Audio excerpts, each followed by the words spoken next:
Hi, my name is Bekk Wells. I'm a multidisciplinary artist based in Alberta. Thanks for watching my online talk.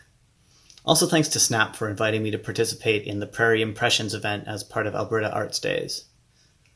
I don't really consider myself a printmaker. Printmaking is not something I know a lot about and not something I'm particularly good at. I've only started using printmaking techniques within the last couple of years. For a long time, people were trying to convince me that I should try printmaking and that it was something I would really like because I would like the technical procedural aspects of it, but I was always hesitant to try it.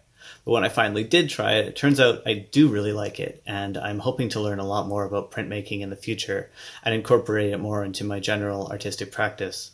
I really like the ability of printmaking to make multiple works that still have some element of a handmade quality to them. I'm going to tell you about a project I did recently that involves printmaking as a central element of the work.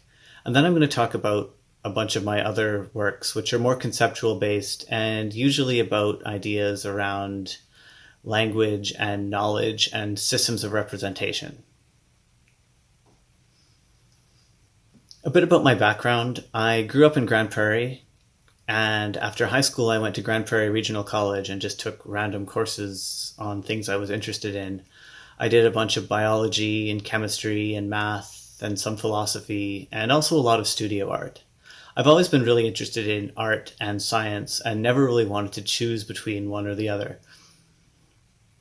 I transferred down to the University of Lethbridge because their approach to liberal arts is a lot more open, and they would allow me to take a double major in art and chemistry, which is a pretty strange double major even for them, and it turned out to be more difficult than I thought. In the end, I ended up completing the requirements for either a BA in art or a BSc in chemistry and just had to choose what I would graduate with, and I went with the chemistry degree. After I finished university, I joined the Boilermakers Union and did 2 apprenticeships back to back. So I'm also a journeyman Boilermaker and a journeyman welder. I work in heavy industry. We build pressure vessels for power plants and refineries and things like that. By the time this talk airs, I'll probably be working a short job at a pulp mill in the Kootenays. So I really enjoy my work. I get to travel around and go interesting places and solve interesting problems. In 2016, I applied for grad school. I found a program at Central St. Martin's in London, England, where you could get an MA in art and science, which seemed like exactly what I wanted. It's a studio program for people who have some sort of interdisciplinary art science element in their practice. I finished that in 2018. Since then, I've been back in Canada, still working at my studio practice like before. I'm going to start by showing you a couple of images I like to use when I'm introducing my artistic practice. This is the Flammarion engraving, often incorrectly referred to as the Flammarion woodcut. It was published in Camille Flammarion's 1888 book, The Atmosphere and Popular Meteorology. The artist is unknown, but it's suspected it was done by Flammarion himself. It was included in the text to portray antiquated beliefs about the earth and the sky, and how the sky appears to be a dome. The caption reads, "A missionary of the Middle Ages tells that he had found the point where the sky and the earth touch." This image is often used to represent quests for spiritual or scientific knowledge, or pushing the boundaries of the known world into the unknown. This is an image I found on the internet a few years ago. It came from the back cover of Life magazine in July 1963, showing some kids at the San Francisco Museum of Modern Art investigating the air ducts and ignoring the artwork. I really like the use of spatial metaphors to understand or describe other more abstract concepts. But I'm also really interested in the idea of looking outside of the boundaries, looking at what is or isn't in the picture, what falls outside of the framework, what's considered relevant and what's considered irrelevant. We experience the world as a barrage of sensory perceptions, and we understand the world by imposing meanings and models onto this information. With every way of seeing or describing the world, some things are included and other things are left out. I'm interested in what's inside or outside the picture, what's in the foreground and what falls into the background as irrelevant environmental details. There's something that's included and excluded in every time you represent anything. A map gives you different information from a photograph or a drawing or a blueprint or a mathematical function or a paragraph or a poem. Each of these are good at conveying certain types of information, but each of them leave a lot out. I find this inside-outside boundary also relatable on a human level. Most people have some aspect of their life that they'd find impossible to explain to people in other areas of their lives. I think a lot about what's inside and outside of the boundaries because of my experience trying to navigate an education in art and science. Both art and science are important to the human experience, but each have different ideas of what's a salient detail and what's irrelevant. My project, The Walking Stitch, is my attempt to relate the experience of place to the representation of the map. The Walking Stitch is a project that combines craft and making with map reading and exploring. Basically how this works is that participants meet in a predetermined location and are given a pillow like this, with an unlabeled screen-printed map of the area, as well as a needle and thread to stitch onto the map with. In small groups of 2 to 6 people, you use the map to explore the city, stopping to embroider your path onto the map to keep track of your location. This is a map of Wellington, New Zealand, and these colored lines are records of the walks I went on while I was there. The title of the project is sort of a play on words, referencing the running stitch, which is one of the most basic stitches you can do, done by just passing the needle in and out through the fabric, creating a dashed line like the red one here. When I embroider the maps, I usually like to use the running stitch to create a dashed line or the back stitch to create a solid line. Both of these are fairly easy to do, and if I show people how to do it, they can figure it out within 1 or 2 minutes. Sometimes people like to do more elaborate, fancy things on the map, and I've had some interesting results from participants embroidering other things to mark landmarks as well as we went on walks. Navigating in this way, without labels on the map or without numbers or street names, you have to pay particular attention to the shape of the city. Sometimes the shape of the map guides the walk, as in people want to go and see what the interesting shaped part of the map is. But sometimes we just drift through the city, marking our path with the stitches. This project actually began as a minor assignment for my first few weeks of grad school. My professor calls it Rules of Random, Matter, Method, and Material.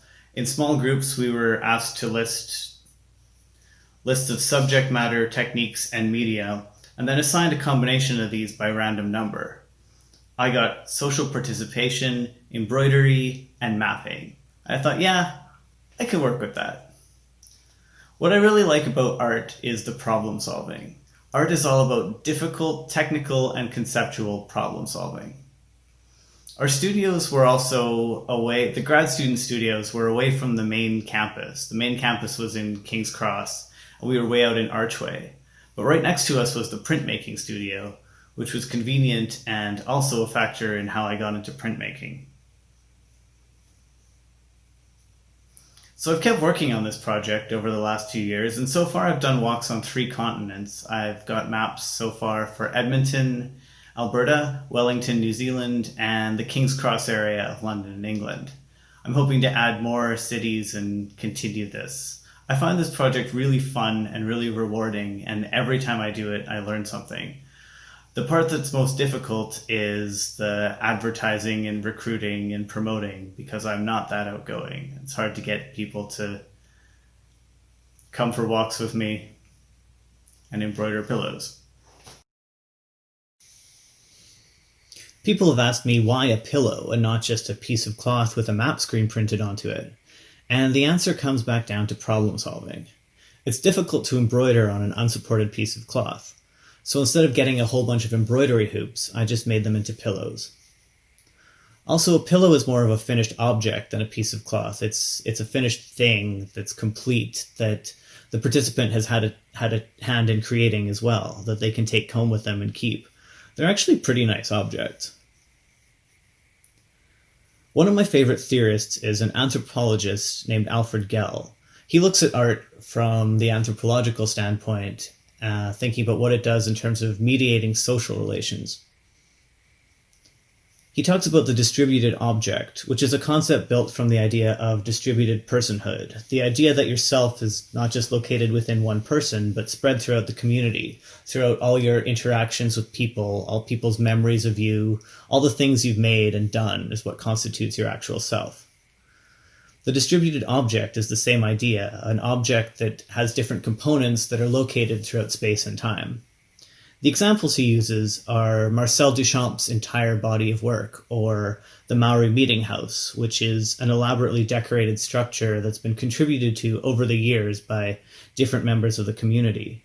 All of these works are a single work or a body of work, but have been spread out through space or time or through different contributions through different people. I think of the walking stick as a distributed object. All of these pillows all over the world that different people have are all part of one whole, one entire thing that each person holds a component of.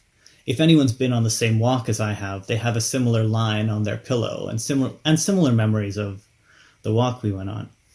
Gell writes that works of art are traces or indexes of events, that is, the events or performances that brought them physically into being, an extension of effort, which is really what the walking stick is. It's a physical, tangible record of an event that took place.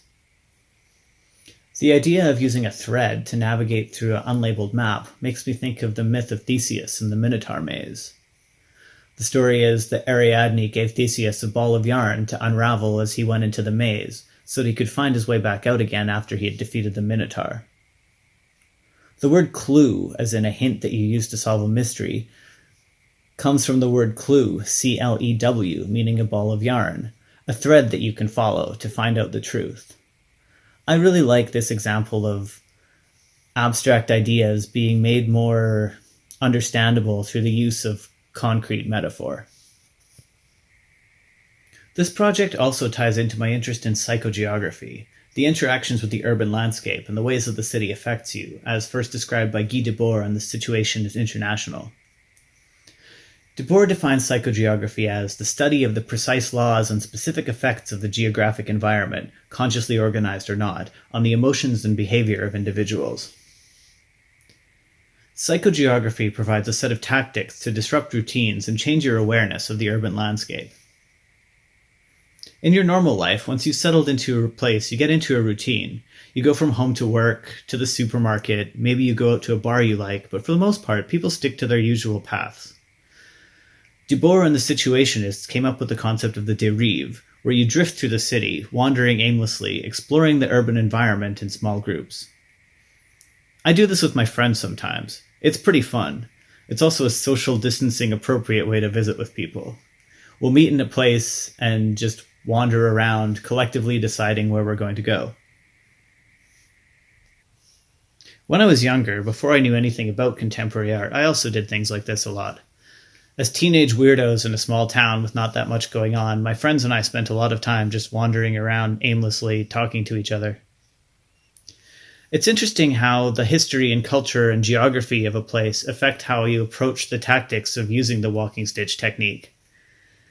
In a place like London, or an old European city, you have to pay attention to the shape of the city, the angles at which the roads branch off of, and the general outline. Whereas in a place like Edmonton, that's basically made on a grid, you have to count the intersections in order to keep up with where you are.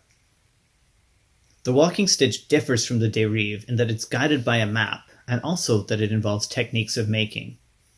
I'm interested in the divide between the map and the territory.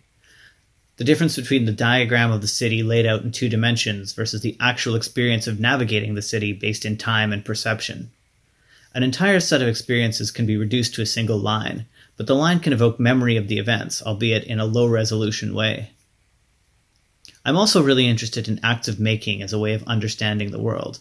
Making physical, tangible objects that you can touch helps give insight into more abstract notions. Even with access to increasingly effective digital technologies, I think it's still important to be able to make things by hand. With apps like Google Maps, you no longer need to know how to read a map, as you can be given procedural directions to your destination. But the act of reading a map is helpful in giving you a better understanding of the world.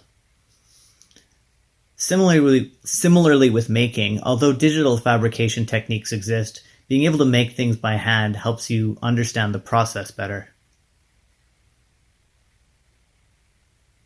I really enjoy the walking stitch as a project. Every time I do it, I learn something or discover something and have a really interesting time.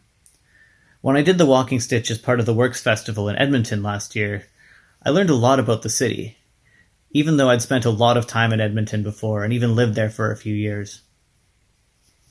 I'm hoping to stage the walking stitch in many different cities in the future and add their maps to my collection. The Procession for the Sciences was another artwork that started out as part of my grad school work. Initially, it consisted of 6 banners with equations on them meant to be carried through public space.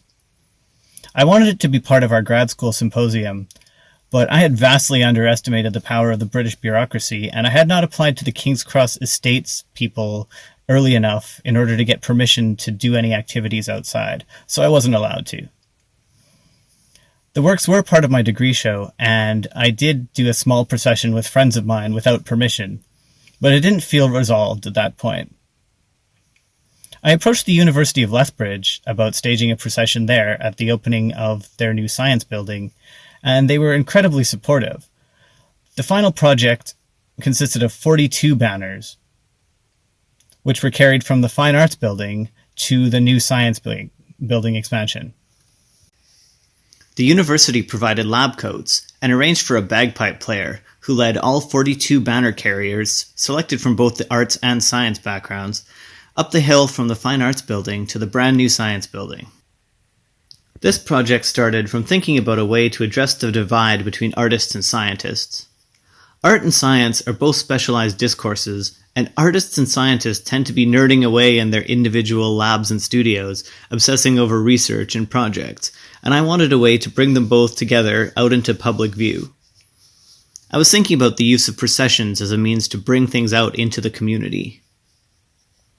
What I like about this work is that it's equally strange and alienating to both artists and scientists. Many artists will likely not recognize the equations, while most scientists won't be familiar with the art historical context of public interventions or ideas about relational aesthetics. It seems like no one gets to entirely be in on the joke. It seems a bit strange and mysterious to everyone. I chose the equations for the banners by asking around for people's favorite equations, because science people definitely do have favorite equations. I think people tend to forget that science is a human activity, done by people who are engaged with the world and enthusiastic about their research. Like everything else, doing science is an experience, and wrapped up in the ability to solve math problems is the memory of sitting in a university library on a crisp fall day, looking out the window at the yellow leaves while trying to figure out how to do matrix multiplication or whatever. Equations are kind of magical. If you know a couple of things, and you have an equation that relates them, then you automatically know another thing. Art and science each provide important, necessary ways of interacting with the world. In an essay, the Scottish musician and writer Momus writes about the distinction between being interesting and being right. He gives the example that on a flight you want the pilot to be right, but you want the in-flight movie to be interesting. I think this interesting versus right distinction applies to the main problems with representation. Finding a good way to represent the world means finding the correct balance between interesting and right. Even with what we think of as dry, objective means of representing the world, like graphs or equations, aesthetic decisions have been made. Here's the video the University of Lethbridge produced for this event.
I'd like to welcome an installation from our Dr.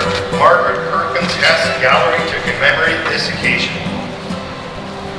Please welcome the Procession of Sciences, created by artist and BSc Chemistry alumnus Bekk Wells. Presented by the University of Lethbridge Art Gallery, the artist is joined by students and faculty from fine arts and the sciences, and are carrying 42 banners with pairs of equations. Thank you, Janet. As Janet said, led by artist and U of L alumnus Bekk Wells, these participants have carried these banners from the Art Gallery at University Hall, our first building, to our newest building, the Science Commons. Here this morning, as was mentioned, we have artists, scientists, members, and members of the general public. The procession highlights the opportunities for collaboration between disciplines, a foundational element that remains central for our university today. This is an artwork about relations, Equations are a way to describe relations between measurable quantities, and today's event celebrates relationships between individuals and communities. Thank you all for participating in the procession.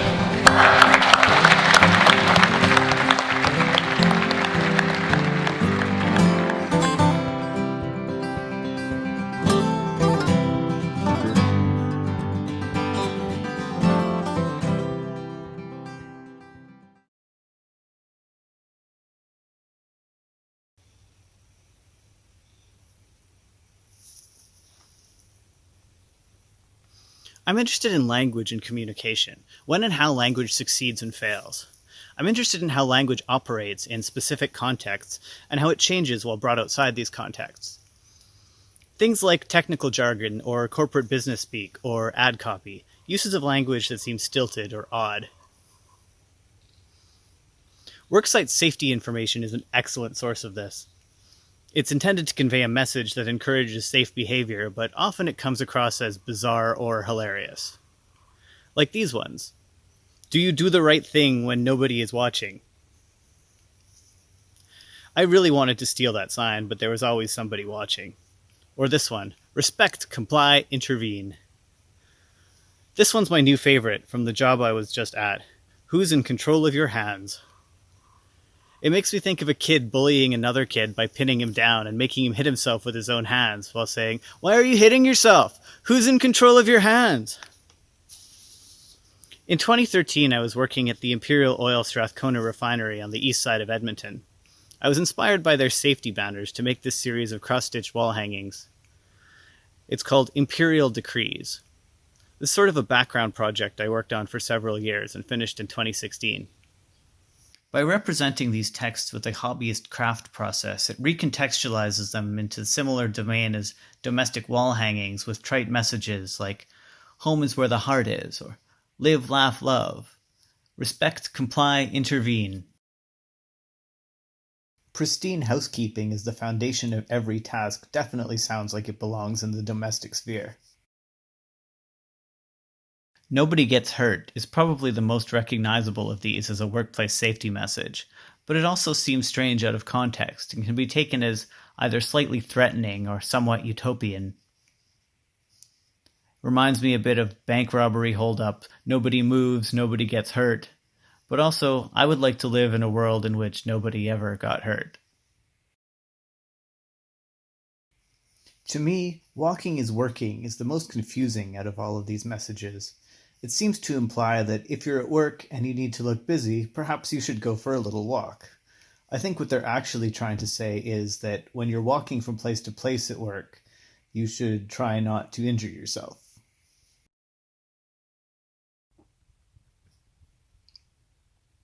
Be aware of the energy you are creating. Know when and how to stop it. This actually does make sense in terms of a workplace safety message. You don't want to be causing any stored energy that could harm you, but it's also a really odd way to say it and has some serious new agey vibes. Like you should control your energy, man. Effective mitigation is always a physical action. This is really cryptic out of context. I think from a job safety point of view, what it's trying to say is that if there's something causing a hazard, you should do something about it. Like if your welding cables were in the walkway and people kept tripping on them, you should probably just pick up your welding cables and hang them out of the way instead of telling people not to trip on your cables. All the same, though, I really like imagining people sitting in a meeting room and saying, "Effective mitigation is always a physical action." Yes, brilliant. Print that on a large banner and hang it up by the pipe racks.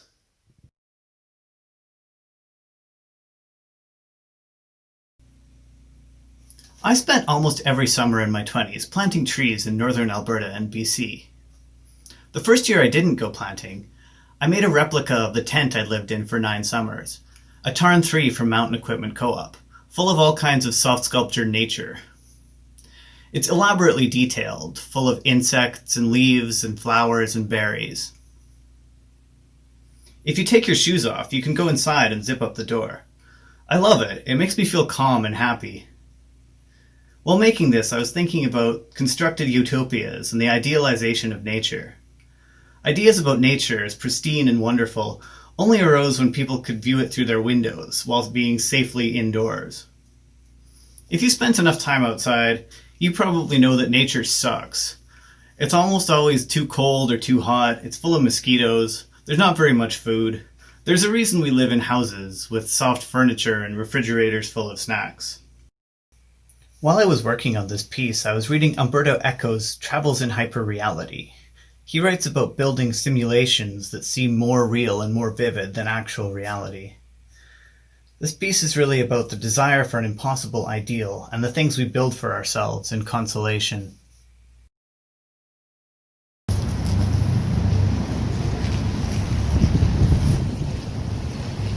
Another one of my works that deals with themes of tactility, exploration, spatial reasoning, knowledge, is a piece called The Grey Box.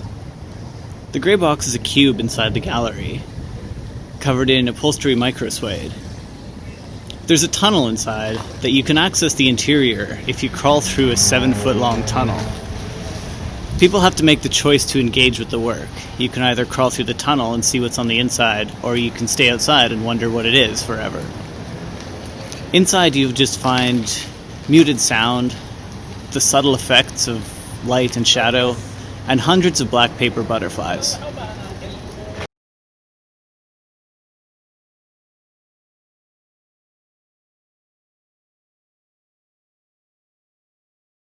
When creating this work, I was thinking about portal fiction. Works like Alice in Wonderland or The Chronicles of Narnia, where the protagonists go through some sort of portal into another world where the rules are completely different from their familiar experience.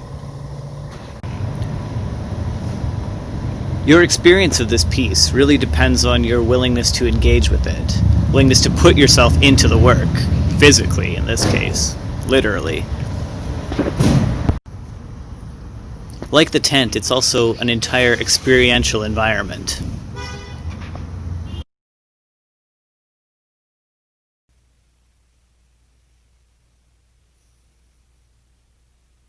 As I mentioned, I'm really interested in models and representations, and also in tangible, tactile, real-world interactive objects. This piece, called Elements, combines both of these interests. It takes as a starting point the stick and ball molecular model, probably what most people think about when they imagine a molecule, and its similarity to children's building toys. These forms don't represent any chemical compounds. They represent the idea of a model, a thing you can hold in your hand and configure in 3D space.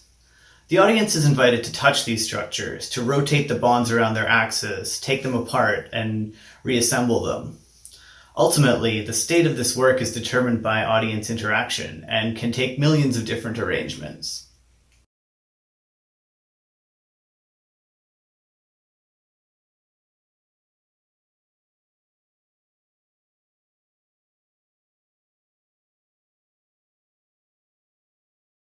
Molecular models were originally created as a teaching tool and were not intended to represent actual chemical configurations.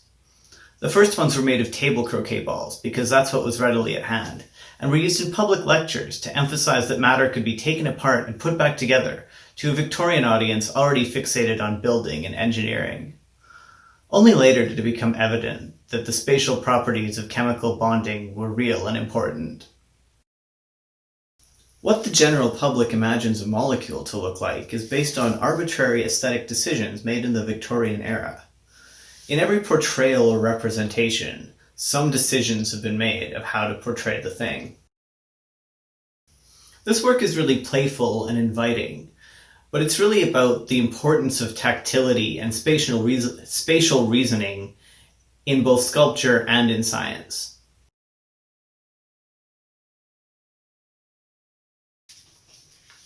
Number 225 is another piece about experience, language, and matter.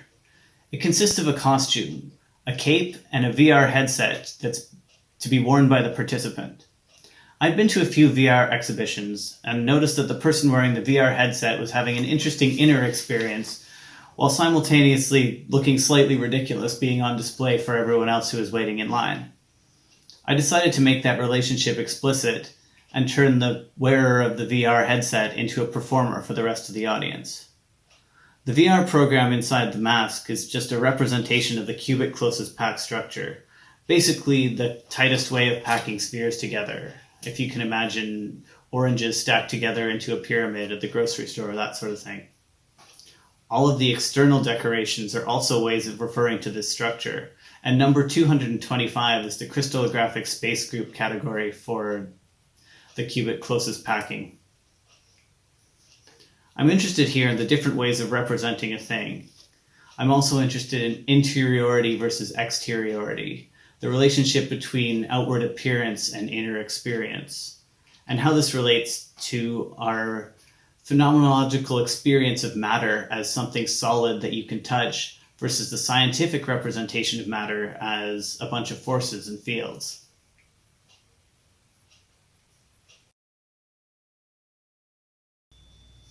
Now I'm going to tell you about my most recent body of work. This year I skipped out on the worst part of winter to go on an amazing motorcycle trip around New Zealand. I landed back in Edmonton on March 11th. I was intending to go straight out to Fort McMurray and go to work, but it quickly became obvious that I wasn't going anywhere.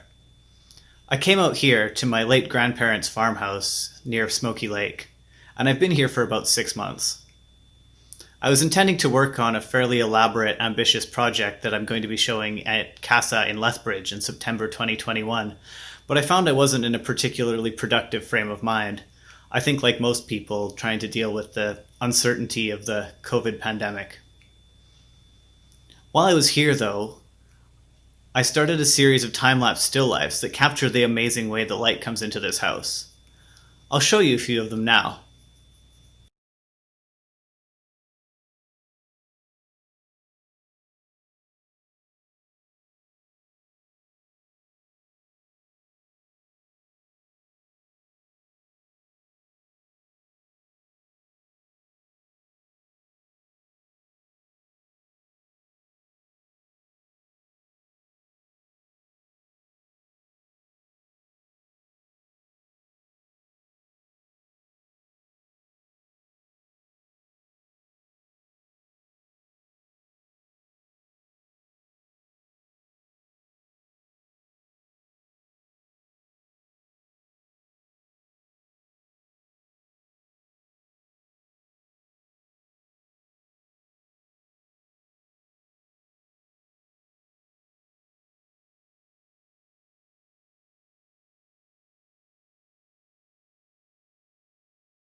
I'll show you the setup.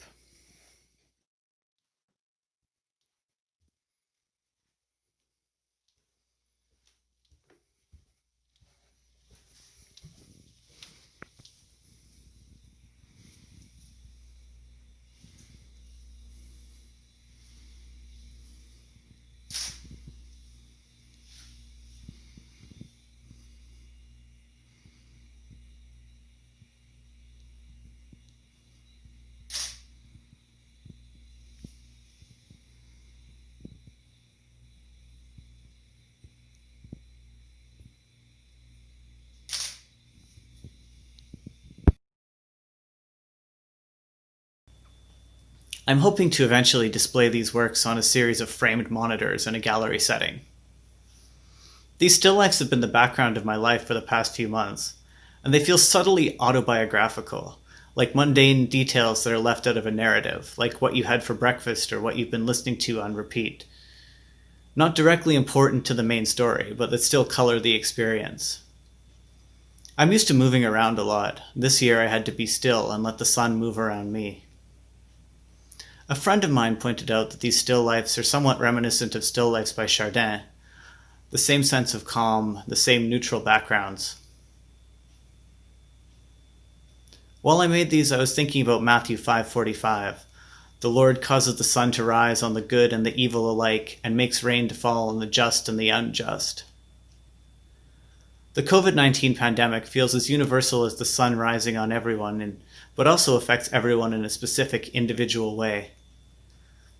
The sun rises on everyone, but also shines down at this angle in this location to make this particular patch of light on the table. Everyone experiences the sunshine, but at a slightly different angle, with slightly different intervening cloud cover, in slightly different circumstances. While I was making these, I was also watching James Tanton's series of lectures on the history of trigonometry at explodingdots.org, thinking about circles and angles and how we use mathematics to know where we are and figure out our place in the world. I know a lot of art people find mathematics alienating, but it's actually beautiful and amazing, and you should try to learn more about it.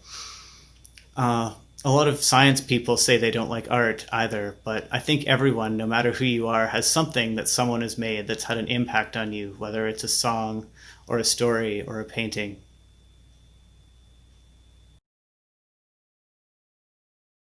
Well, I think that's about all the time I have left for now. Thanks again for listening to my talk. Stay safe out there, everyone.